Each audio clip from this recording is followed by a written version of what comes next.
इस कार्यक्रम के पुण्यार्चक हैं श्री 1008 भगवान पार्श्वनाथ दिगंबर जैन गजरथ मंदिर, सेक्टर 1, रोहतक। इस भव्य मंदिर का निर्माण श्री विजय कुमार जैन एवं श्री राजेश जैन परिवार द्वारा करवाया गया है। श्री राजेश जैन MD LPS बोसाड़, धर्मपत्नी श्रीमती संध्या जैन, श्री विजय कुमार जैन UPS लक्ष्मी, धर्मपत्नी श्रीमती दीपा जैन।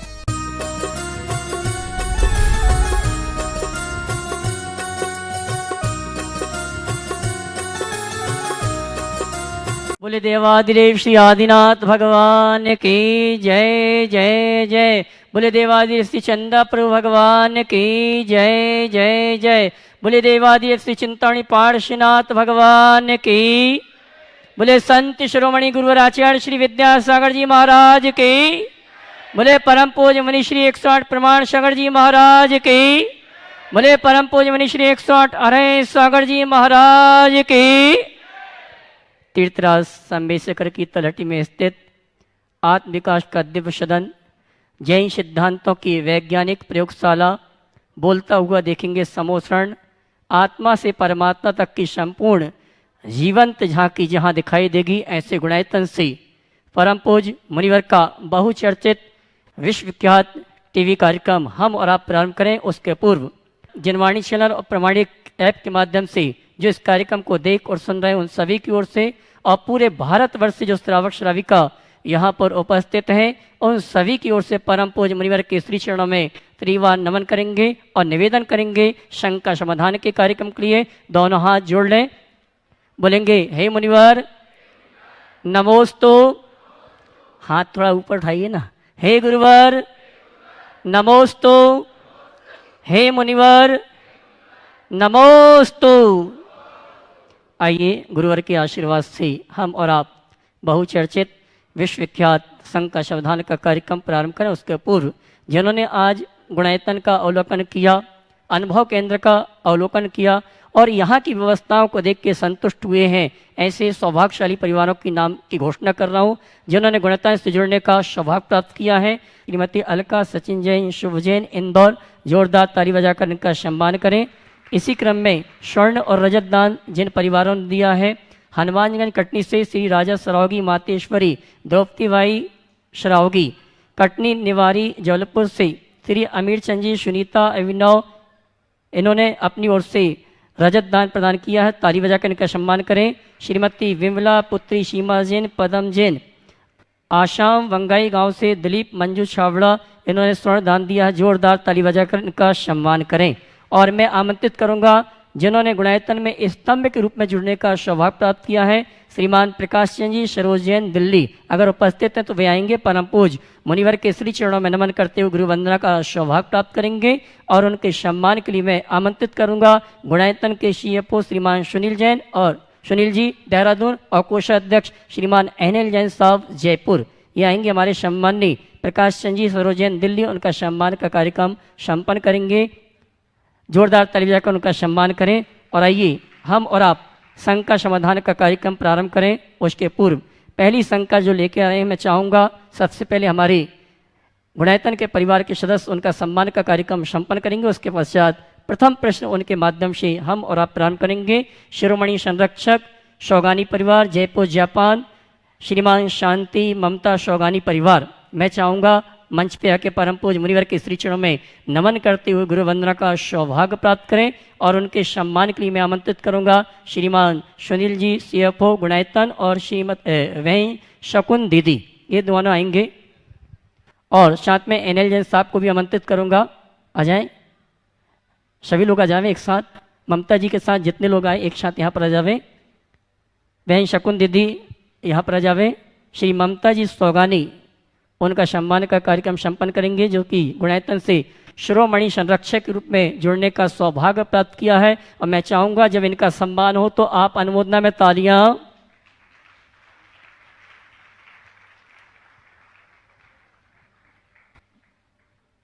और इसी क्रम में मैं आमंत्रित करूंगा हमारी सिद्धार्थ जी, उनके बिटिया दमान हमारे बीच उपस्थित हैं, संदीप शिखा वाकलीवाल वारवंकी, ये आएंगे परम पूज्य मुनिवर के श्री चरणों में नमन करते हुए गुरु वंदना का सौभाग्य प्राप्त करेंगे और उनके सम्मान के लिए मैं आमंत्रित करूंगा श्रीमान शैलेंद्र जी, करिए सम्मान, जल्दी करो लेट मत करो। ममता जी सौगानी का सम्मान का कार्यक्रम चल रहा है। मैं चाहूँगा ऐसे शुद्धि श्रावकों का जिन्होंने गुणायतन से जुड़ने का सौभाग्य प्राप्त किया, ताली बजाकर कर उनका सम्मान करें। बंधु मैं कहना चाहूँगा आगामी 1 नवंबर से 8 नवंबर तक परम पूज्य मुनिवर के सानिध्य में सिद्धों की आराधना सिद्ध क्षेत्र में प्रारंभ होने जा रही है। वो सौभाग्यशाली परिवार हैं।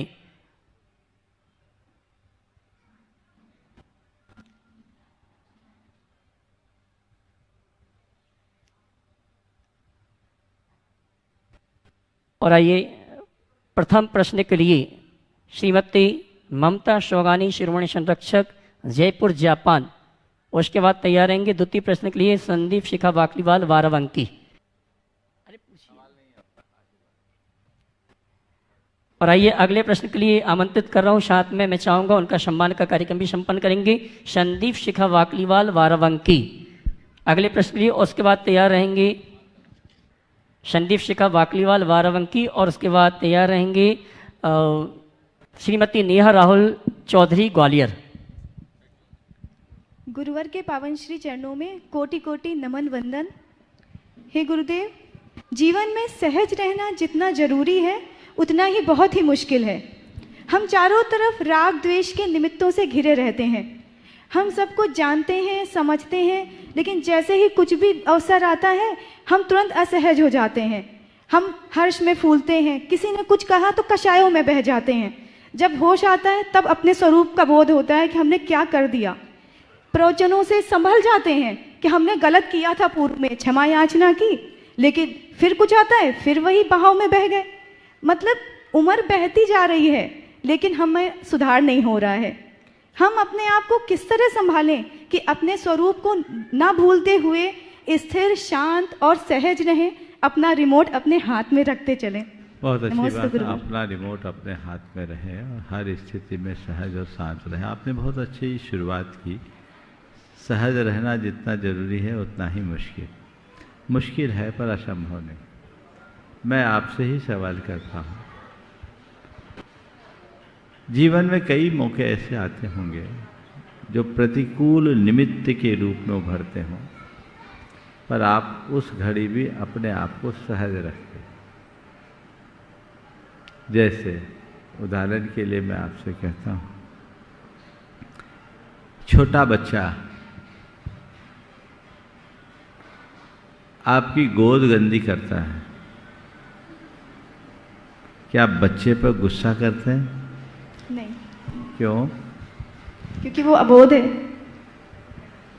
गोद गंदा करना अच्छा काम है क्या? नहीं। उसने आपकी गोद गंदी की, उल्टी लात भी मारी, आप सहज बनी रही कि नहीं? जी। क्यों? क्योंकि अबोध है और उससे वो अबोध है और आपको इसका बोध है ना? मतलब जब मनुष्य का विवेक जागृत होता है वहां सहजता आपो आप आती है। हमें अपने आप को सहज बनाए रखने के लिए अपनी विवेक बुद्धि को जागृत रखना चाहिए। इसी प्रकार दुकान में आप लोग बैठे रहते हैं, कई तरह की टिप्पणियां झेलनी पड़ती है ग्राहकों की, पड़ती कि नहीं पड़ती? कई बार तो ऐसी कठोर टिप्पणी हो जाए, आप तो लूट रहे हो गया, आपके यहाँ तो कुछ है ही नहीं। क्या करते? गुस्सा करते, उसको धक्का मार के निकालते हो। बोलो, ये तेरा एक्सपीरियंस होगा? नहीं। मुस्कुराते हुए, सहज बने हुए, ठीक है ग्राहक है, इसका तो ऐसा काम ही है और ग्राहक को अच्छे से डील करना मेरी जिम्मेदारी है, तो आप लोग उसी अनुरूप उसे जिम्मेदारी के तहत सहज भाव से स्वीकार करते हो, है ना? तो ये दो उदाहरण इस बात के प्रमाण है कि मनुष्य यदि चाहे तो हर स्थिति में अपनी सहजता को कायम रख सकता है।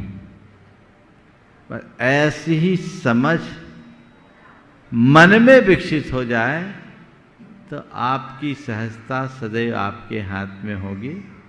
समझ गए? एक बात सदैव ध्यान में रखना, मेरे सामने कोई प्रतिकूल निमित्त ना आए, किसी के हाथ में नहीं, पर कैसा भी निमित्त क्यों ना हो, मैं उससे अप्रभावित रहूं, ये मेरे हाथ में। मुझे अपने अंदर वही कला विकसित करनी चाहिए और अपनी सहजता को बरकरार बनाए रखने के लिए जब अनुकूल स्थिति हो तब अपने मन को एक कमांड देना चाहिए, मुझे सहज रहना है, मुझे शांत रहना है, मुझे सहज रहना है, मुझे शांत रहना है। ये आत्म सुझाव आपको सहज बनने में मददगार करें। नमोस्तु। संदीप जी, शिखा जी बाकलीवाल वारम की उनके सम्मान के लिए मैं आमंत्रित करूंगा। हो गया। हाँ। और आइए अगले प्रश्न के लिए श्रीमती नेहा राहुल चौधरी ग्वालियर, उसके बाद तैयार रहेंगे रिमी पीयूष वारेल नागपुर। मुनिदय के चरणों में मेरा त्रैवार नमोस्तु। महर्षि, मेरा प्रश्न ये है, मन, मस्तिष्क, दिल, दिमाग, इनका क्या संबंध आत्मा से है कि नहीं, और क्या ये आत्मा को प्रभावित करते हैं कि नहीं? मन, मस्तिष्क, दिल, दिमाग का संबंध आत्मा से है कि नहीं? मैं आपसे पूछता हूँ, आपकी आँखों का संबंध आपकी आत्मा से है कि नहीं? बोलो। है? आँखों को कंट्रोल कौन करता है? मन, मस्तिष्क, दिमाग, आत्मा। तो मन, मस्तिष्क, दिल, दिमाग आँखों को कंट्रोल करता है, और आप कह रहे हैं कि आँखों का कनेक्शन आत्मा से है, तो फिर दर्द होगा तो समझ में मन, मस्तिष्क और दिल, दिमाग भी आत्मा के ही अंग है। जैसे हम आँखों से चीज़ों को देखते हैं, वैसे मन, मस्तिष्क, दिल, दिमाग भी चीज़ों को जानने में सहायक बनते हैं, जो आत्मा के बाहरी साधन। नमस्ते। रिमी पीयूष वारेल नागपुर, उसके बाद तैयार रहेंगी श्रीमती सुमन जी, संपादिका विद्या शोध पत्रिका दिल्ली। दोनों मुनिराजों के चरणों में त्रिवार नमोस्तु नमोस्तु नमोस्तु। शंकाएं छोटी बड़ी जैसी भी हो सबकी, पल में समाधान मिले ये आगम की वाणी।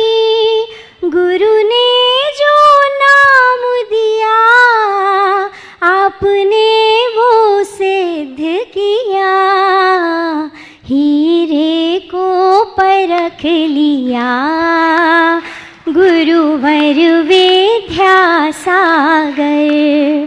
फिर ऐसा तराश दिया बन गए प्रमाण सागर।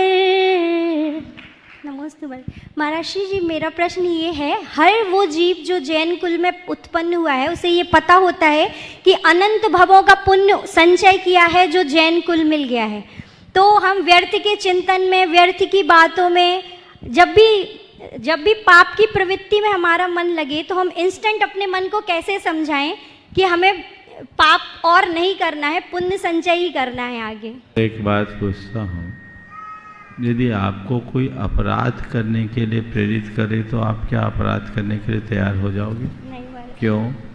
महाराज जी, पता है कि वो पाप की प्रवृत्ति है। पाप है तो क्या? अपराध से इसलिए आप नहीं बचते कि वो पाप है, अपराध से आप इसलिए बचते हो कि आप अपने आप को एक सभ्य इंसान समझते हो, और मैं एक सभ्य मनुष्य हूँ, और एक सभ्य मनुष्य के द्वारा किसी भी प्रकार का अपराध करना कतई उचित नहीं है। इस भाव से आप अपने आप को अपराध से दूर रखते हो।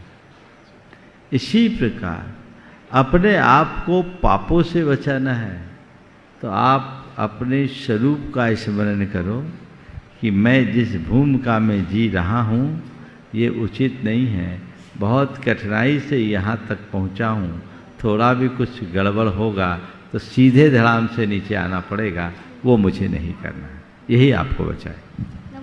श्रीमती सुमन जी, संपादिका विद्या शोध पत्रिका दिल्ली, उसके बाद तैयार रहेंगे सचिन अलका सुभजैन इंदौर। नमोस्तु महर्षि, नमोस्तु नमोस्तु। मेरे पूरे परिवार की तरफ से बार बार नमोस्तु महाराज जी। महाराज जी, मेरा प्रश्न है कि कोरोना काल में जो सेकेंड वेव आई थी उस टाइम लोगों को जो कोरोना हुआ था तो इतने विक्षिप्त हो गए थे लोग, अपने आप में असहाय हो गए थे और मनोबल भी उनका गिर गया था। आज की तारीख में भी ऐसे लोग हैं महाराज जी कि इतने मतलब असहाय हैं और मानसिक टेंशन रहता है, डिप्रेशन जिसको कहते हैं, और डिप्रेशन की गोलियां खा खा के वो अभी रह रहे हैं, अभी भी संतुलित नहीं है, मनोबल उनका पूरा टूट चुका है। कम से कम 85% लोग ऐसे हैं आज की तारीख में भी, और वो इतने असहज हैं। तो थोड़ा सा आप अपनी अमृत वाणी से उन्हें सहज बनाने का प्रयास। देखिए, कोरोना एक महामारी थी और उसके प्रकोप ने पूरे संसार को हिलाया। जो जो उसके चपेट में आए वो बुरी तरह प्रभावित हुए। लेकिन ये महामारी महामारी है, हम जानते हैं, इस पर किसी का जोर नहीं पड़ता चलता। ये तो वर्तमान की टेक्नोलॉजी का प्रताप समझूंगा कि फिर भी 2 साल में ही उस महामारी पर लगभग नियंत्रण जैसा हो गया और आज हम सब बहुत सहजता से जी रहे हैं। मैं सभी से ये कहूँगा कि जीवन में ये जिस प्रकार की इस तरह के जो भी दुष्प्रसंग घटे, अब उनको स्वीकार करने के अलावा हमारे पास और कोई दूसरा रास्ता नहीं। जो घट गया सो घट गया, हम उसे भूलने की कोशिश करें और आगे के जीवन को संभालने का प्रयास करें। कर्म का योग हुआ, ऐसा उल्टा संयोग बना, अब जो हमारे लिए है वो हमें कर लेना चाहिए। हर मनुष्य संयोग वियोग के साथ जुड़ा हुआ है। हमारे जीवन का अनुभव ऐसा भी है कि हमने खो करके भी बहुत कुछ पाया। जो खो दिया उसे भूल जाए और जो पाया जा सकता उसके लिए प्रयत्नशील रहें। यदि ऐसा करेंगे तो सुनिश्चित तौर पर हम अपने जीवन को एक नई दिशा देने में समर्थ हो सकते। सचिन अलका शिवजन इंदौर, उसके बाद तैयार रहेंगे लोकेंद्र अजमेरा। मंच में विराजमान दोनों मुनिश्री को मेरा 3 बार नमोस्तु नमोस्तु नमोस्तु। मुनिश्री, आपसे एक शंका है और भगवान से एक शिकायत है कि हम जो भी कर्म करते हैं हमें उनका फल मिलता है, लेकिन हम जो भी मेहनत करते हैं हमें उसका फल क्यों नहीं मिलता है? जिंदगी हो जाती है अपने एम्बिशंस के लिए मेहनत करते करते, लेकिन आखिर धैर्य कब तक? मैं आपसे एक सवाल करता हूँ। आम के पेड़ को देखा है? जी। उसमें मोर आती है, मोर लगे पेड़ को देखा? जी। कभी ऐसे पेड़ को देखा कि जितनी मोर आई उतना फल लगा? बिना मिल ही नहीं सकता। हाँ, बिना मोर मिल सकता। आम में जितना मोर आता है उतना फल नहीं लगता। हाँ, कम आता है उससे। समझ गया? जी। ऐसे ही कितना भी समर्थ मनुष्य क्यों ना हो, वो जितना परिश्रम करता है उसे उतना फल नहीं मिलता। ये प्रकृति का सिद्धांत है। ये सच है कि परिश्रम किए बिना फल नहीं मिलता, लेकिन ये भी सच है कि केवल परिश्रम ही नहीं फलता। परिश्रम के साथ अन्य भी अनेक संयोग होते हैं। हमें ये नहीं देखना चाहिए कि हमने जितना परिश्रम किया उतना फल नहीं मिला, फिर अपनी दोहरी शक्ति लगाकर आगे बढ़ने का प्रयत्न करें। श्रीमान लोकेंद्र जी अजमेरा, वो भी पूछेगा। मेरे भगवान, मेरे आराध्य मुनि श्री प्रमाण सागर जी महाराज के चरणों में त्रिबार नमोस्तु नमोस्तु नमोस्तु। गुरुवर, आजकल नैतिकता और शिष्टाचार की बात बहुत लोग करते हैं। महाराज श्री, जिन मंदिर में जिनेंद्र भगवान के सामने, शास्त्रों के सामने, मुनि महाराज के सामने, धर्म सभा के कैसी नैतिकता और शिष्टाचार होना चाहिए? जिन मंदिर, धर्मस्थल, गुरु महाराज, इनके सामने नैतिकता कैसे होनी? पहली बात तो उनके सामने झूठ मत बोलो। उनके सामने अपनी वास्तविकता को ठीक तरीके से प्रस्तुत करो। मुझे तो आश्चर्य तब होता है जब लोग धार्मिक स्थलों में भी अपना दोहरा चरित्र अपनाते हैं और होते कुछ है, अपने आप को कुछ और रूप में प्रकट कर देते हैं। इससे जीवन का सारा संतुलन बिगड़ जाता है और हमारा पथ अप्रशस्त हो जाता है। वो हमें ध्यान में रखना चाहिए। श्रीमान लोकेंद्र जी अजमेरा, उसके बाद तैयार रहेंगे गुड़ायतन ट्रस्टी श्रीमान शैलेश जी गंगवाल गोमिया। मेरे एवं मेरे परिवार के आराध्य गुरुवर के चरणों में सतसत नमोस्तु, सतसत नमोस्तु, सतसत नमोस्तु। गुरुवर, मेरा ये प्रश्न अमृत कुंड को लेकर के है। जो आप जब राजस्थान के अंदर में विहार किए थे, आप दांता में से चक्कर मंडल विधान हुआ था, उसमें मुझे याद है कि जो शांति धारा कराने का हम लोग के वहाँ पर बोरिंग के पानी से कलश होता था। आप बोले कि शांति धारा इस पानी से मैं नहीं कराऊंगा। समाज ने हाथों हाथ निर्णय लिया कि हमको अमृत कुंड बनाना है। आज वहाँ पर अमृत कुंड बन गए और वहाँ पर जो प्रक्षाल का, शांति धारा का सारा प्रॉब्लम सॉल्व हो गया। राजस्थान में घर घर के अंदर में बन गए। परंतु गुरुवर, अभी क्या है कि महानगर के अंदर में भी वही प्रॉब्लम हो रखी है। आज कलकत्ता जैसे महानगर का भी पानी, जो कुएं हैं, उन सब कुओं का पानी खराब हो चुका है। वृत्ति वगैरह कोई भी उसको पी नहीं सकता। आपकी बात मैंने समझ लिया और शायद में इतना ही कहूँगा, हर घर में अमृत कुंड होना चाहिए जिनका निजी मकान, हर मंदिर में अमृत कुंड होना चाहिए। अगर आप भगवान की पूजा प्रक्षाल को शुद्ध रीति से संपन्न करना चाहते हैं, क्योंकि आज जो पानी है, एक तो कुएं सुलभ नहीं है, और जहाँ कुएं सुलभ भी हैं वहाँ का पानी प्रदूषित होता जा रहा है। कितना गंदा पानी जो आपके लिए बीमारियों का भी घर बन रहा है। उन सब से बचने के लिए यदि आप वर्षा के जल को संग्रहित करते हैं तो सर्वोत्तम है। और अब ये जरूरी नहीं कि आप उन्हें भूमिगत ही बनाएं, आप अपने घर के छत पर भी रख सकते हैं। बहुत सारे लोगों ने सिंटेक्स की ट्रिपल लेयर की टंकी को रख करके भी ये बनाया। अगर आप अपने घर की छत पर 400 वर्ग फुट की जगह रखते हैं और उसके नीचे अपनी टंकी रख रहे, उस पूरे के पूरे पानी को अपने उस टंकी में रख लेते हैं, तो आपका एक परिवार के लिए पीने के लिए 8,000 से 10,000 लीटर में पूरा काम चल सकता है। मंदिर जी में भगवान के अभिषेक के लिए 4-5 हज़ार लीटर पर्याप्त है। हर जगह ये होना चाहिए, बल्कि मंदिर में ऐसा भी हो ताकि लोग जिनके घर फ्लैटों में हैं वे अपने व्रत उपवास के दिन वो जल उपयोग में ले सकें। ये प्रावधान लोगों को करना चाहिए, इसमें कोई ज़्यादा खर्च भी नहीं है, पर ये बहुत आवश्यक कार्य है, इसकी तरफ सबका ध्यान होना ही चाहिए। महाराज जी, सिंटेक्स की इस टंकी से मंदिर में कर सकते हैं क्या? सिंटेक्स क्या, प्लास्टिक की बाल्टी यूज करते हो कि नहीं करते हैं? केमिकल ही तो है, कोई दिक्कत नहीं है। और नहीं है तो आप सीमेंट की बना लीजिए, कोई दिक्कत। नमस्ते महाराज। नमस्ते। गुणायतन ट्रस्टी श्रीमान शैलेश जी गंगवाल गोमिया, उसके बाद तैयार रहेंगी नवी मुंबई से नीति कलरैया। दोनों मुनि महाराज के चरणों में मेरा, मेरे परिवार, साड़म और गोमे समाज की ओर से 3 बार नमस्तु नमस्तु नमस्तु। महाराज श्री, संसार की असारता देखने में तो आती है पर अनुभव में नहीं आती है, ऐसा क्यों है? इसलिए कि ऊपर की आंख से देखते हैं, अंदर की आंखों से देखने होगा, अनुभव भी आ जाएगा। अंदर की आंखों से देखो, केवल ऊपर ऊपर देखोगे तो ऐसे ही डूबते रहो। समझ? नीति कलरैया महाराज ने पूरक प्रश्न पूछा कि अंदर की आंख कौन सी है। उस आंख को देखना है तो इन आंखों को बंद करो, तब पता लगेगा कि अंदर की आंख कौन सी है।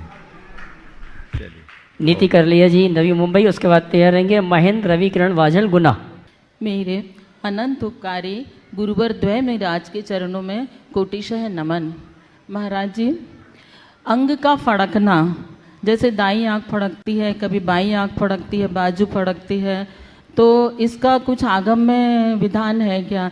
स्त्री और पुरुष का अलग अलग है, ये किसका संकेत देते हैं, शुभ का अशुभ का? इसी तरह नज़र लग जाती है तो नज़र उतर भी जाती है, तो इससे हम क्या समझें? और कभी कभी क्या होता है कि चलते चलते ही कपड़ा फट जाता है, कहीं खोंप लग जाती है तो वो तिरछा फटा, ये आड़ा है, तो ये क्या, इसका भी कुछ विधान है? ये मंत्र से सब निमित्त शास्त्र है, और निमित्त शास्त्र के अनुसार अंग आदि के फड़कने के शुभाशुभ बातें कही गई, लेकिन इनमें ज़्यादा दिमाग मत लगाओ। वायु से कई बार लोगों के अंग फड़कते हैं, आप जितना इनके बारे में दिमाग लगाओगे उतना ज़्यादा उलझो। इसलिए मैं तो इनमें दिमाग ही नहीं लगाता। फड़क रहा है, फड़कने दो, मन को मत भड़कने दो, मन को शांत रखो, रास्ता ठीक हो जाएगा। इसी तरह अन्य जो शुभाशुभ निमित्त है उनको निमित्त शास्त्र की दृष्टि से देखोगे तो इनका सबका विवेचन है। और मैं बता भी सकता हूँ लेकिन बताऊँगा नहीं, क्योंकि बताऊँगा तो तुम लोग परेशानी में पड़ जाओगे। कुछ भी होगा दिमाग लगने लगेगा, महाराज ने ऐसा बताया ऐसा बताया। मैं आपको बताऊँ, जब मैंने शकुन शास्त्र पढ़ा, क्योंकि मुझे पढ़ने का शौक़ रहा, मैंने हर विषयों को जो भी मेरे डेस्क पे आता था पढ़ता। शकुन शास्त्र का पूरा अध्ययन किया तो उसमें जब शकुन शास्त्र पढ़ा तो मुझे लगा नहीं पढ़ता तो अच्छा था। उसमें अभी तो लोग बिल्ली रास्ता काटे तो शकुन अशकुन मानते हैं, बिल्ली से ज़्यादा तो कुत्ते का है, और उसमें इतने सारे हैं कि मत पूछो। हमने कहा अब तो कहीं देखो तो ये दिमाग में आएगा। एक अच्छा आपको बता देता हूँ, बाकी बुरे तो नहीं बताऊँगा। आप कहीं जा रहे हो किसी कार्य के लिए और सामने से कुत्ता मुंह में रोटी लेके आ रहा है तो समझ लो आपका कार्य सफल है। और बहुत सारे निमित्त बताए, पर ये है जो होना होगा सो होगा। शकुन देखने वाले बहमी लोग शकुन ही देखते रखते हैं और संकल्पी लोग सबका सगुन बदल देते हैं। अपने को उस तरफ दृष्टि रखना। नमोस्तु। श्रीमान महेंद्र रवि किरण वाजल गुना, उसके बाद तैयार रहेंगे प्रकाश चंद जी, चंदा चौधरी, विदिशा। नमोस्तु गुरुवर। मेरे परिवार का और गुना जैन समाज की ओर से आपको तरवार नमोस्तु, दोनों मुनिराजों को नमोस्तु नमोस्तु नमोस्तु। महाराज श्री, मेरा एक ही मतलब प्रश्न क्या है, ये अभी जो कराए दिन चलते थे, श्राद्ध वगैरह चलते हैं, इनको अपने धर्म में कुछ मान्यता है या नहीं आगम में? और दूसरा चीज़ पंचकें वगैरह होती हैं, इस पंचक जो 5 दिन की चलती हैं, ये अपना आगम में कहीं है, मानना चाहिए नहीं मानना चाहिए? देखिए, करे दिन कनागत के बारे में तो परसों ही मैंने अपना विचार प्रकट कर दिया, इसलिए आज पुनः नहीं दोहराऊंगा, उससे आप सुन लेना। और जहाँ तक पंचकों का सवाल है, पंचक ज्योतिषी गणना है। अच्छे कार्य में पंचक नहीं देखे जाते। पंचक का मतलब है 5 गुना फल। तो पंचक में अच्छे कार्य करोगे तो 5 गुना फल मिले। समझिए, मृतक आदि के लेके, मृतक आदि मरण आदि में होता है, लोग डर के मारे पुतले डाल देते हैं, 5 मर जाते हैं। पर ये बताओ, जो पंचक नहीं मानते उनके यहाँ भी तो पंचकों में मौत होती है, उनके यहाँ तो हमने कभी नहीं सुना।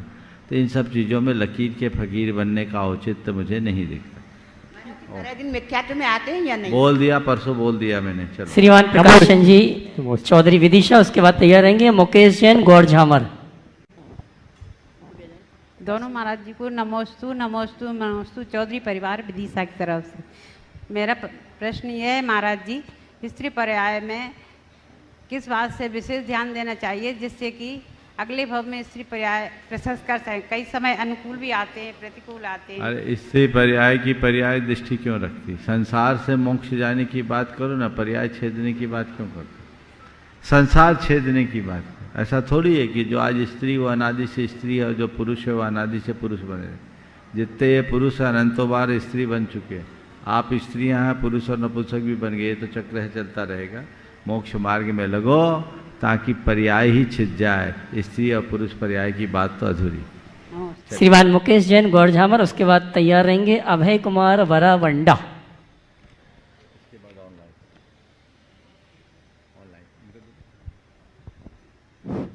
नमोस्तु गुरुवर, नमोस्तु।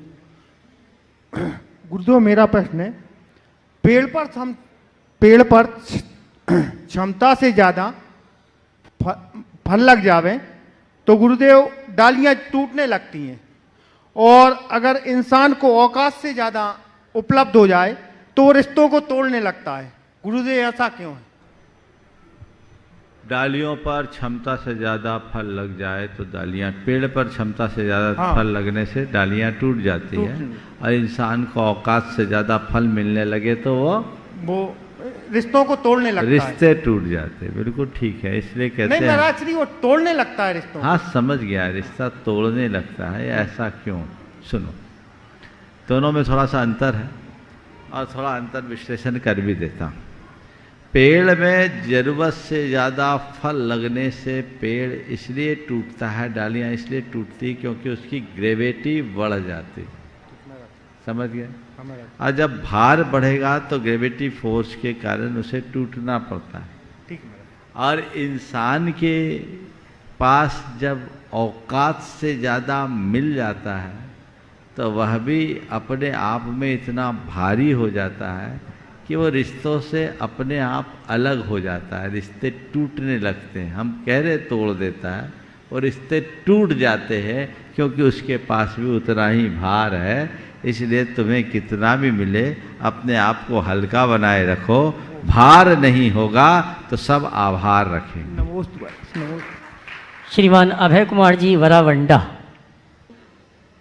हे गुरुवर, हम बहेरिया अभयजन बराबंडा से। भगवान मार्च 2020 में निर्माण निधि से जुड़े थे। शंका समाधान प्रतिदिन सुनना हमारा ये हमेशा का नियम है। भगवान ऐसा क्यों हो रहा है कि हमारे भाव तो बढ़ रहे कि हम और आगे बढ़े, लेकिन वहीं रुक के रह गए। शंका आगे समाधान बढ़ने करें। से रुकने के लिए भाव तो बढ़ रहे हैं, आगे नहीं बढ़ पा रहे हैं। इसकी वजह बता दूं? भाव तो बन रहे हैं, संकल्प नहीं जग रहा है। अपने भावों को जब संकल्प में बदला जाता है तभी सिद्धियां मिलती। समझ गए? किसी भी अर्थ में जो तुम्हारे अंदर भाव आए तत्क्षण संकल्पित हो जाओ। अच्छा भाव आए, बुरे भाव में नहीं। ठान लो ये मुझे करना है, करना नहीं है, करके ही रहना है। यदि ऐसा ठान लोगे सुनिश्चित तौर पर जीवन में बड़ी उपलब्धियां। महाराज श्री निर्माण निधि से तो ऐसे ही जुड़े थे। बिल्कुल, हम वही भाव की बात नहीं कर रहे हैं। हम तुम्हारे दान की भाव नहीं बोल रहे हैं, हम हर भाव की बात कर रहे हैं। आगे बढ़ने के लिए संकल्प लो, संकल्प से सिद्धि होती है। आशीर्वाद। और आइए चलते हैं ऑनलाइन प्रश्नों के समाधान के लिए। मैं आमंत्रित करूंगा ब्रह्मचारी विमल जी को। नमस्ते।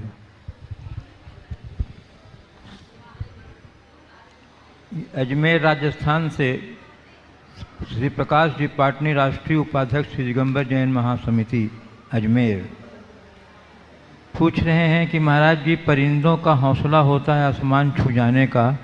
फिर से, परिंदों का हौसला होता है आसमान छू जाने का, और इंसान की नस्ल गिरने और गिराने में लगी हुई है।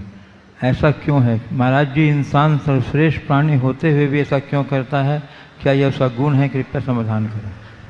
बहुत अच्छा वाक्य है। परिंदों का हौसला होता आसमान तक जाने का, और इंसान का स्वभाव बन गया है गिरने और गिराने का। आपने बहुत अच्छा सवाल किया है कि इंसान में आखिर ऐसी बात क्यों, जबकि वह प्रकृति की सर्वश्रेष्ठ कृति है। वस्तुतः ये इंसान का स्वभाव नहीं, विकार है। यदि परिंदों की तरह इंसान जीने लगे तो इंसान भी उड़ने उड़ाने की बात हो जाए। मुश्किल ये है कि इंसान और परिंदों में एक मौलिक अंतर है। परिंदे अपने पंखों के दम पर उड़ते हैं और इंसान औरों के दम पर उड़ता है। जिस दिन इंसान के भीतर अपने दम पर उड़ने की ताकत आ जाएगी, वो कभी किसी को गिराने की कोशिश नहीं करेगा, कभी कहीं गिरेगा नहीं। तो हमें चाहिए हम अपने चेतना को इस तरह से परिष्कृत करें कि हमें परमुखापेक्षी बनना ही न पड़े और पर हमारे ऊपर किसी तरह से हावी ना हो सके। जीवन अपने आप व्यवस्थित होगा। हुजूर जी गोपालगंज सागर मध्य प्रदेश से राजेश जैन आरआई पूछ रहे हैं, गुरुवार किसी चीज़ पर विजय प्राप्त करने के लिए आत्मविश्वास यानी कॉन्फिडेंस आवश्यक है, किंतु जब किसी कारण से हार हो जाती है तब लोग कहते हैं कि वह अति आत्मविश्वास यानी ओवर कॉन्फिडेंस में था। तो गुरुवार यह कॉन्फिडेंस कब और किस तरह ओवर कॉन्फिडेंस बदल जाता है? बहुत अच्छी बात है। आत्मविश्वास और अति आत्मविश्वास, कॉन्फिडेंस और ओवर कॉन्फिडेंस दोनों अलग अलग चीज़ें। आत्मविश्वास जहाँ एक गुण है तो अति आत्मविश्वास हमारा एक बहुत बड़ा दोष है। हमारे यहाँ तो एक उक्ति है, अति सर्वत्र वर्जित। अति कहीं भी नहीं होनी चाहिए, क्योंकि जहाँ अति होती है उसका अंत बुरा होता है। आपने पूछा आत्मविश्वास और अति आत्मविश्वास में क्या अंतर है। कोई भी कार्य करते समय अपने आप पर भरोसा रखना कि मैं कर लूँ, और उसके आगे पीछे की स्थितियों को जांच परख कर आगे बढ़ना, ये आत्मविश्वास की श्रेणी में आता है। पर किसी भी कार्य के औचित्य का विचार किए बिना जिस किसी क्रिया में अपने आप को संलग्न कर देना, ये अति आत्मविश्वास का कारण है। हम आत्मविश्वास और अति आत्मविश्वास की बात के लिए एक उदाहरण देना चाहेंगे कि एक व्यक्ति नदी के किनारे था और वो बड़ा अति आत्मविश्वासी था। अब नदी पार करना था, किसी ने उसे चढ़ा दिया कि आप में तो इतनी क्षमता है कि नदी को पार कर लोगे। तैरना उसे आता नहीं था, वो नदी में कूद पड़ा और नदी में कूदा सो डूब गया। दूसरा व्यक्ति था जिसके सामने भी यही समस्या थी, नदी पार करना जरूरी था पर वहाँ और कोई व्यवस्था नहीं थी, तो उसने कहा ठीक है मुझे नदी तो पार करना है, मैं तैरना नहीं जानता तो क्या बात हुआ, फिर भी मैं नदी को पार कर लूँगा, मैं कहीं से कोई ट्यूब की व्यवस्था करता हूँ और ट्यूब के सहारे पार कर लूँगा। आत्मविश्वासी सहायक साधनों को अपनाता है और अति आत्मविश्वासी जहाँ के तहाँ उलझ जाता है। जीवन का क्रम वहीं का वहीं रह जाता है। स्वर्गीय श्री सलेख चंद जी, स्वर्गीय श्रीमती भरपन देवी जैन की स्मृति में अभय जैन, सुपुत्र विनोद कुमार जी, प्रमोद वीना, पारस, Pradeep, Rita, Praveen Jain, Shrimati Monika Jain, magnum paper mill limited, new Delhi. मैं सम्मान से पूरे परिवार को आमंत्रित करूंगा। वे आएंगे, परम पूज्य मुनिवर के श्री चरण मनवन करते हुए गुरु वंदना का सौभाग्य प्राप्त करेंगे और उनके सम्मान के लिए मैं आमंत्रित करूंगा हमारे गुणायतन के मुख्य प्रशासक श्रीमान शैलेंद्र जी और सिद्धार्थ जी को। वे आएंगे हमारे संस्थापक सदस्य स्वर्गीय सलेख चंद जी, श्रीमती भरपन देवी परिवार के पुत्र पुत्रवधियों का सम्मान। हमारे मैं आमंत्रित करूंगा मुख्य प्रशासक शैलेंद्र जी और सिद्धार्थ जी को। वे आएंगे हमारे संबंधी संस्थापक सदस्य ट्रस्टी स्वर्गीय श्री सलेख चंद जी, श्रीमती भरपन देवी जैन की स्मृति में उनके पुत्र पुत्रवधुओं ने गुणायतन से संस्थापक सदस्य ट्रस्टी के रूप में जुड़ने का सौभाग्य प्राप्त किया है। जोरदार जोरदार ताली बजाकर इनका सम्मान करें।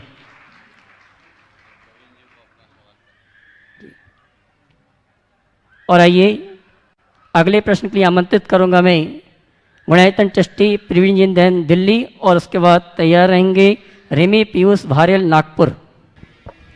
नमोस्तु नमोस्तु महाराज साहब, नमोस्तु। प्रांगण में सभी जैन माताएं बहनें, प्रश्न तो महाराज साहब के चरणों में आके वैसे खत्म हो जाती हैं। प्रश्न कोई भी शंका खत्म हो जाती है। एक छोटी सी बात जो मन में कई बार विचार में आती है कि समय एक जैसा सा नहीं रहता, समय अदलता बदलता रहता है। तो हम जब अच्छा समय हो महाराज साहब उसका सदुपयोग किस तरीके से करें कि जब किसी वक्त पे हमारी परीक्षा देने का समय आए तो उसका पुण्य हमें मिल सके, अभिमान ना आए। जब हम अच्छे समय की तरफ से गुजर रहे हैं, जब हम परिवार में खुशियां हैं, तो वो समय का हम ज़्यादा से ज़्यादा उसका सदुपयोग ज़्यादा से ज़्यादा कैसे कर सकें। बहुत आपसे अच्छा निवेदन सवाल किया है प्रवीण जी ने। इससे पहले कि मैं इनके सवाल का उत्तर दूं, इनके माध्यम से दो संदेश मैं पूरी समाज को अवश्य देना चाहता हूं। ये प्रवीण जी दिल्ली से आए हैं। इनके भाई प्रदीप जी पिछली बार मेरे पास यहाँ आए थे, पिछले प्रवास में 2014 में। एक समाज के लिए अच्छा उदाहरण है। होटल कंट्री इनके नाम से इनकी होटल है दिल्ली में, जो 5 सितारा होटल है और पूरी तरह शाकाहारी है। और इसके लिए इन्हें काफ़ी जद्दोजहद करनी पड़ी, पर ये साबित कर दिया कि अगर हम दृढ़ रहें तो सारे मानकों पर खरे उतरते हुए हम अंतर्राष्ट्रीय मान्यता के साथ भी 5 सितारा होटल चला सकते हैं। इन्होंने बोला मुझसे चर्चा में, मैं चाहूँगा ये खुद भी बोले कि लोग सोचते थे कि फूड इंडस्ट्री प्रभावित होगी। अभी प्रवीण जी खुद उसके बारे में बताएंगे।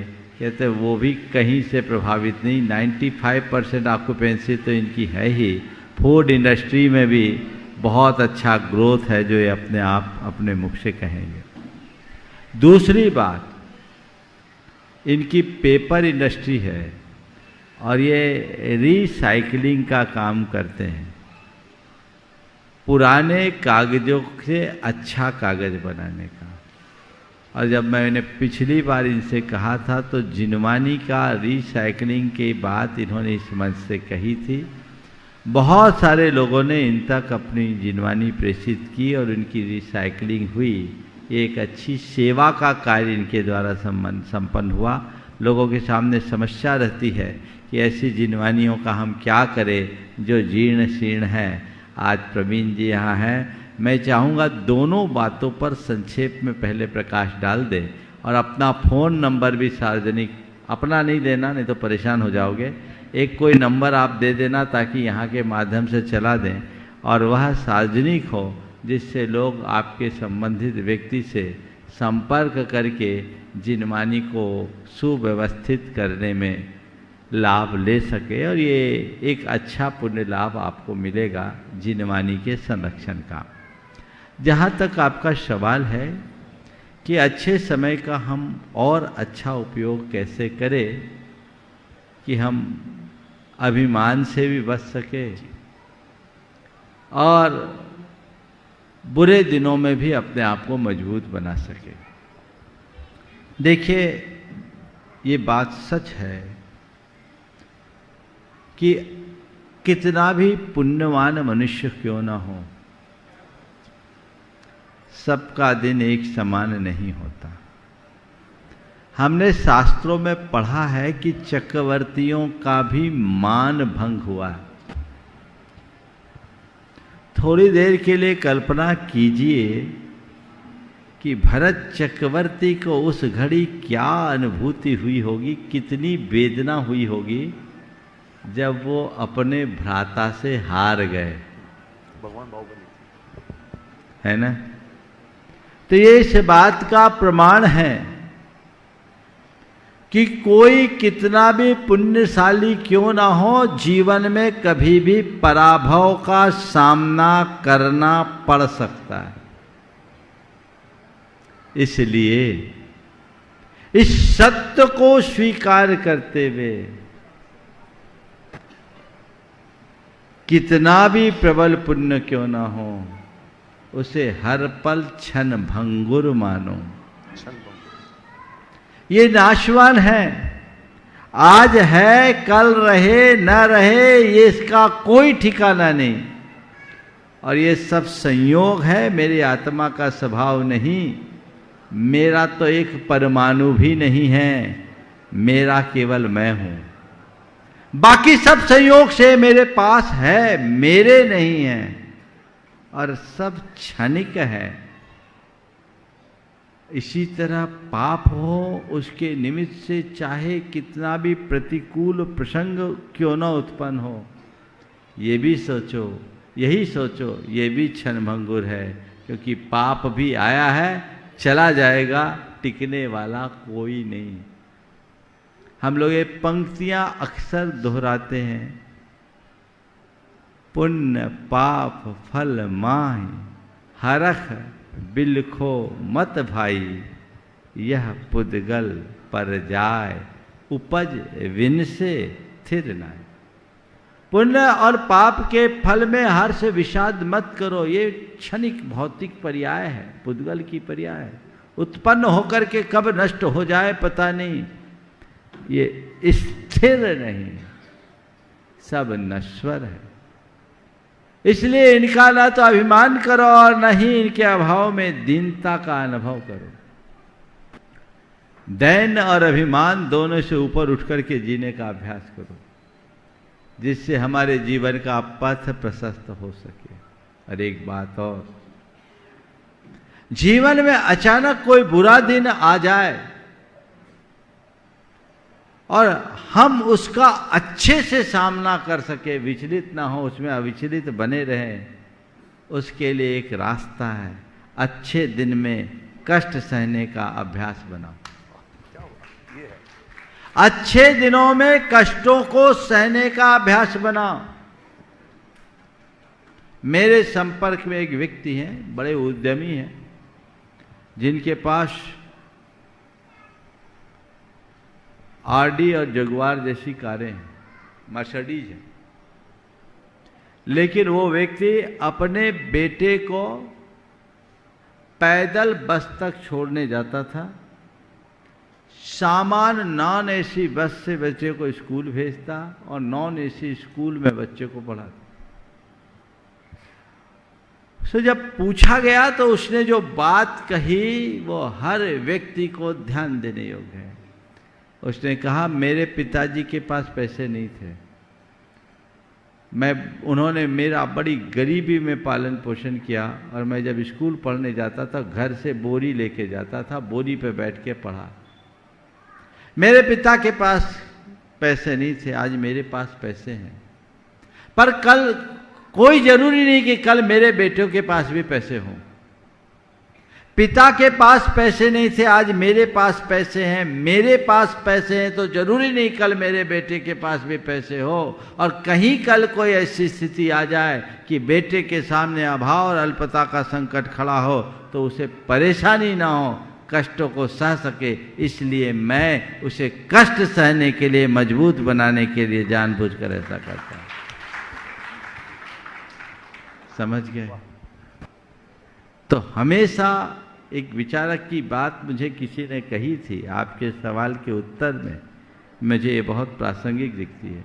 Hard time makes strong man, hard time makes strong man, और light time makes weak man. समझ गए? अगर आपका कठोर समय है तो वो आपको एक मजबूत इंसान बनाएगा, और यदि आपका थोड़ा सरल समय, अच्छा समय है तो वो आपको कमज़ोर बना देगा। तो हमें अच्छे समय में भी अपने आप को स्ट्रॉन्ग बनाए रखने के लिए कठिनाइयों को सहने का अभ्यास बनाना चाहिए। और जैन धर्म में तो त्याग तप की बड़ी प्रबल महिमा गाई गई है ना? तो त्याग तप क्या है? पुण्य के फलों को तो त्यागते हैं। भोजन सुलभ होने पर भी उपवास करना, क्यों? क्योंकि अपने आप को स्ट्रांग बनाने का ही रास्ता है। 100 गाड़ियां होने के बाद भी पैदल चलना, क्यों? अपने आप को स्ट्रांग बनाने का यही एक रास्ता है। तो हमें इस चीज को ठीक करना चाहिए। तो मैं कह रहा था, hard time makes strong time, strong time में light time makes weak man, और strong man makes light time, और weak man makes strong time. समझ गए? तो अगर आप अपना समय अच्छा बनाए रखना चाहते हो तो स्ट्रांग बनो। जितना आप मजबूत बनोगे, फौलादी बनो, फरियादी नहीं। समझ गए? जिससे जीवन को आगे बढ़ाया जा सके। बहुत बहुत आशीर्वाद, आप उसकी सूचना जरूर दीजिए। धन्यवाद गुरुजी। सबसे पहले मैं आज गुणातन ट्रस्ट ने जो मुझे सम्मान दिया और मुझे महाराज साहब के सानिध्य में आज यहाँ बोलने का मौका मिल रहा है, और मुझे आज यहाँ पर ट्रस्टी बनने का जो सौभाग्य दिया है, मैं उन सब का हाथ जोड़ के धन्यवाद करता हूँ। और आपको जो यहाँ के ट्रस्ट के लोग हैं उनको सबको विश्वास दिलाता हूँ कि ये हमारे परिवार के ऊपर, हमारे ऊपर हम जिम्मेदारी समझ करके आगे बढ़ेंगे। ये खाली ट्रस्टी सिर्फ नाम के कारण नहीं, और हमें उसको हर ढंग से, तन मन धन से हम सहयोग करके हम आगे बढ़ेंगे, ऐसा मैं विश्वास दिलाता हूँ अपने यहाँ के जो अभी तक ट्रस्ट के लोग हैं। और आने वाला समय, जो समय शिखर जी जो पहाड़ के नाम से चर्चित है, या जो हमारे 2400 भगवान की और 20 भगवान की मोक्ष स्थली के नाम से जो हमारा जैन समाज, हमारा सीना गर्व से ऊंचा होता है, आने वाला समय पूरे संसार में एक और कड़ी जुड़ने वाली है, जो ये गुणायतन है। और गुणायतन ये जो मंदिर और जो सामने इस सड़क के सामने जो अभी अनुभव करके जो नई चीज देखी, मैंने सुनी, मन सच में गदगद हुआ। एक संसार में एक नई अनुभूति, नई चीज, नई लो पैदा होने वाली है। और महाराज साहब का सानिध्य, महाराज साहब का गाइडेंस, मार्गदर्शन हम सबको मिले। मैं भी उस समुंदर में छोटी सी बूंद की तरह एक कार्य करने की कोशिश करूंगा और जुड़ूंगा। और मैं विश्वास दिलाता हूं, मैं यही नहीं, इतने तक ही नहीं, हमारा परिवार गुणायतन के साथ में तन मन धन से लगातार जुड़ेगा, लगातार जुड़ेगा। महाराज साहब ने आदेश दिया, इसलिए मैं बता रहा हूं कि इस चैनल से, यहां से जुड़ने वालों से और जो सुन रहे हैं वर्ल्ड में, कि होटल में एक भ्रांति थी, हमारे पापा को भी भ्रांति थी, हमारे को भी भ्रांति थी। और हमें अगर 100 लोगों से हम मिलते थे तो एक भी आदमी ये नहीं कह पाता था कि शाकाहारी वेजिटेरियन 5 स्टार होटल बन सकता है। एक भी आदमी, 100 में से एक आदमी भी नहीं मिल पाता था। और हमारे पापा को भी बहुत ज़्यादा बेचैनी थी जब हम इस बिजनेस में आने के, और 3 साल तक ये प्रोजेक्ट हमारा सोच करके रुका रहा, क्योंकि हमारे पापा से हमें अनुमति नहीं मिल रही थी। उसके बाद आखिर में महाराज साहब, विद्यानंद जी महाराज साहब, जो हमारा परिवार उनसे बहुत जुड़ा हुआ था, उनसे आशीर्वाद लिया, उनसे बातचीत हुई, और उन्होंने हमें आशीर्वाद फलस्वरूप एक हमारे से कमिटमेंट भी लिया एक तरीके से, कि क्या ये वेजिटेरियन के नाम से ही रहेगा और वेजिटेरियन ही रखोगे, इससे आगे कभी आप विचलित तो नहीं होगे। हमारा फर्म कमिटमेंट था। मैं इस चैनल से माध्यम से 2 बात बताना चाहता हूँ। वर्ल्ड में हमारे बहुत सारे जैन्स हैं, बहुत सारा हमारे पास पैसे वाले और वो लोग हैं, लेकिन डर लगता है। लेकिन नंबर 1 सेंट्रल गवर्नमेंट में एक ये इमेजिनेशन था कि ये अप्रूवल नहीं मिलेगा, हमें भी था, लेकिन 2009 में काफ़ी जद्दोजहद के बाद ये वहाँ क्लियरिटी में आ गया, और हम जीता जाता उदाहरण है, हमारे पास प्रमाणित 5 स्टार होटल का सर्टिफिकेट 2009 में दिया गया, और इसके अंदर कहीं कोई किसी तरीके का आप अपने दिमाग से वो ना रखें। मैं हर वक्त अपने जैन समाज के लोगों के साथ में जुड़ने को तैयार हूँ।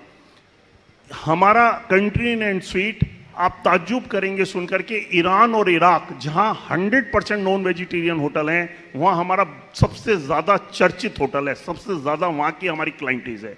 जापान, रशिया, अमेरिका, यूरोप और ईरान इराक के अंदर तो हमारा एक नाम बोलता है उस जगह में, जो कि पूरा मुस्लिम कंट्रीज है। तो ये कहना कि नॉन वेज अगर नहीं होगा, कुछ लोगों के भ्रांति थी कि साहब अगर अंडा नहीं होएगा तो ब्रेकफास्ट में लोग कैसे आएंगे, ये आएंगे, ये सब भ्रांतियां हैं, 100% गलत है। महाराज साहब का आशीर्वाद हो, भगवान महावीर स्वामी का जियो 0-0 का संदेश हो, दृढ़ता हो, विश्वास करो, ये सब बातें भूल के, और इससे बढ़िया बिजनेस नहीं हो सकता। आज हमारे यहाँ, जबकि कोविड के बाद, अभी ये 2-2.5 साल कोविड में रहे, उसके बाद काफ़ी तकलीफें आने की संभावनाएं थी, ऐसा लग रहा था। होटल उन सबसे उबर आके आज हमारी पास इस साल 1 अप्रैल से अभी तक की हमारी एवरेज ऑक्यूपेंसी 95% है। इसका मतलब है तकरीबन 6 महीने में 5 महीने हम 100% ऑक्यूपेंसी पे रहे होंगे, एक भी कमरा खाली नहीं गया होगा, और एवरेज 6 महीने के अंदर का, और 30 दिन ऐसे रहे होंगे जब हम 85% या 90% ऑक्यूपेंसी पे रहे होंगे। हमारे यहाँ जो रेस्टोरेंट हैं, दिल्ली के जो क्रूड नॉन वेजिटेरियन होटल हैं, उनसे कहीं ज़्यादा रेवेन्यू हमारे वेजिटेरियन रेस्टोरेंट्स का है। हमारा 1000 आदमियों का रेस्टोरेंट है, 3 रेस्टोरेंट मिला करके ऑल टुगेदर 1000 लोगों का बैठने की कैपेसिटी का है। हमारे यहाँ बैंक्वेट्स हैं, करीबन 5 बैंक्वेट्स हैं, 6 बैंक्वेट्स हैं, जिनमें दिनों रात मिला करके हम तकरीबन 10 शादियाँ रोज करते हैं। 10 शादियाँ पर डे बेसिस पे होती हैं।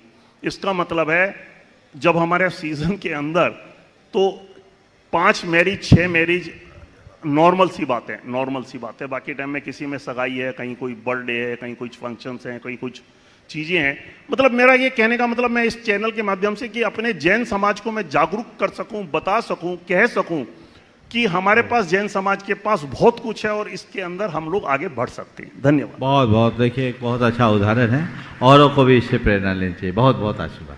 चलिए, हाँ, अपना नंबर आप दे दीजिएगा। तो 98-102 बोलो, आप अपना नंबर मत देना। 98-201 98-102 76-110 ये इनका नंबर है। आप इस नंबर में संपर्क कर सकते हैं। प्रमाणिक ऐप में आ जाएगा, और प्रमाणिक ऐप में ये नंबर आपको उपलब्ध है, आप वहाँ से प्राप्त कर सकते हैं। हो जाएगा, अभी है नहीं। चलिए, बहुत सुंदर। हाँ, आज के सत्र को यहीं पर विराम। बोलिए परम पूज्य आचार्य गुरु श्री विद्यासागर जी महाराज की।